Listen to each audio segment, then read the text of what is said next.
जय मसीह की प्रियो, आपके लिए खुशखबरी है। प्रभु यीशु ने आपको स्वीकार किया है। मेरे प्रिय भाई बहन, इफिसियों 3 के 17 से 19 में हम देखते हैं, और विश्वास के द्वारा मसीह तुम्हारे हृदय में बसे कि तुम प्रेम में जड़ पकड़कर और नींव डालकर सब पवित्र लोगों के साथ भली भांति समझने की शक्ति पाओ कि उसकी चौड़ाई और लंबाई और ऊंचाई और गहराई कितनी है, और मसीह के उस प्रेम को जान सको जो ज्ञान से परे है, कि तुम परमेश्वर की सारी भरपूरी तक परिपूर्ण हो जाओ। मेरे प्रिय भाई बहन, अस्वीकृति एक बीज के रूप में शुरू होती है जो हमारे जीवन में हमारे साथ होने वाली विभिन्न घटनाओं के माध्यम से बोई जाती है।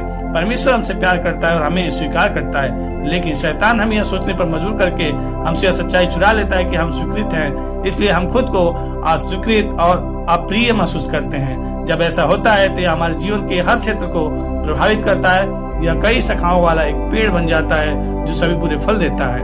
मेरे प्रियो, 2 कुरिन्थियों 5 के 17 में हम देखते हैं, सो यदि कोई मसीह में है तो वह नई सृष्टि है, पुरानी बातें बीत गई हैं, देखो वे सब नई हो गई हैं। मेरे प्रियो, एक नई सृष्टि के रूप में आपको अपने साथ हुई पुरानी चीजों को मसीह में अपने नए जीवन को प्रभावित करने की अनुमति नहीं देनी है।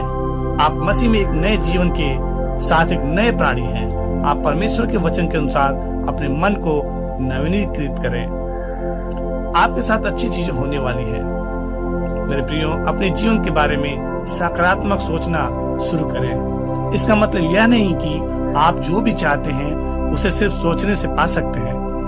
परमेश्वर के पास हमसे हर एक के लिए एक बेहतरीन योजना है, और हम अपने विचारों और शब्दों से उसे नियंत्रित नहीं कर सकते, लेकिन हमारे लिए यह जरूरी है कि हम उसकी इच्छा और हमारे लिए योजना के अनुसार सोचें और बोलें। अगर आपको इस समय यह नहीं पता कि परमेश्वर की आपके लिए क्या इच्छा है, तो आप यह सोचना शुरू कर सकते हैं, ठीक है, मैं परमेश्वर की योजना नहीं जानता, लेकिन मैं जानता हूँ कि वह मुझसे प्यार करता है।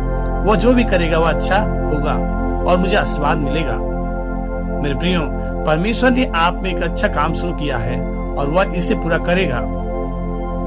आप देख सकते हैं इसे फिलिपियों 1:6 में। इसलिए जब भी आप निराश महसूस करते हैं क्योंकि आप जल्दी से प्रगति नहीं कर रहे हैं, तो आप हमेशा याद रखें कि परमेश्वर आप में काम कर रहा है और वह आपको कभी नहीं छोड़ेगा, ना ही वो त्यागेगा। मेरे प्रियो, यीशु आपको जीवन में अच्छी चीजों का आनंद लेने के लिए स्वतंत्र करेगा।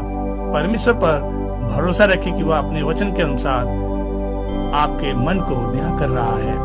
प्रिय भाई बहन, आज हम इफिसियों 6 के 12 से सीखेंगे, जहाँ इस प्रकार लिखा है, क्योंकि हमारे यह मल युद्ध लहू और मांस से नहीं, परंतु प्रधानों से और अधिकारियों से और इस संसार के अंधकार के हाकिमों से और उस दुष्टता की आध्यात्मिक सेनाओं से है जो आकाश में है। मेरे प्रियो, शैतान हमारे खिलाफ युद्ध करता है और उसकी एक चाल यह है कि वह हमें अपने बारे में महसूस करवाता है। वह हमें हमारी सभी असफलताओं और कमजोरियों की याद दिलाता है, लेकिन हमें यह याद रखना चाहिए कि परमेश्वर हमारे बारे में सब कुछ, जी हाँ, सब कुछ जानता है और वह हमसे प्यार करता है।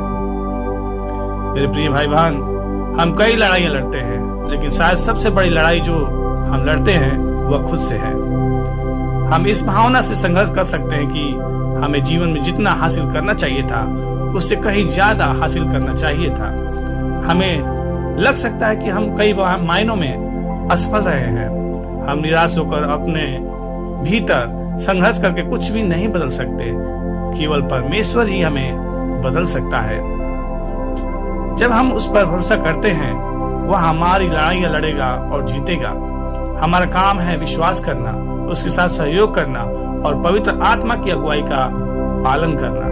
सो मेरे प्रिय भाई बहन, उस जगह पर पहुंचना मुश्किल है जहां हम अपने पापों और असफलताओं, अपनी अक्षमताओं और कमियों के बारे में खुद के साथ ईमानदार हो सके और फिर भी यह जान सके कि हम परमेश्वर के साथ सही हैं, क्योंकि यीशु ने हमारे लिए जो किया, जब वह हमारे लिए मरा और मृतकों में से जी उठा।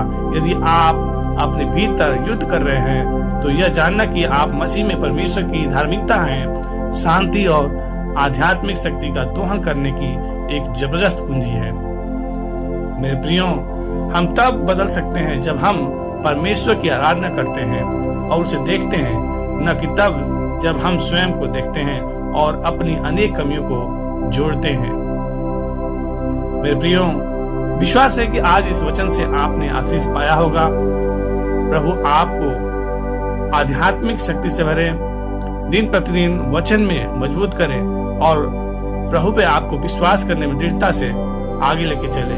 प्रभु इसमें आपकी सहायता करे। God bless you. जय मसीह की।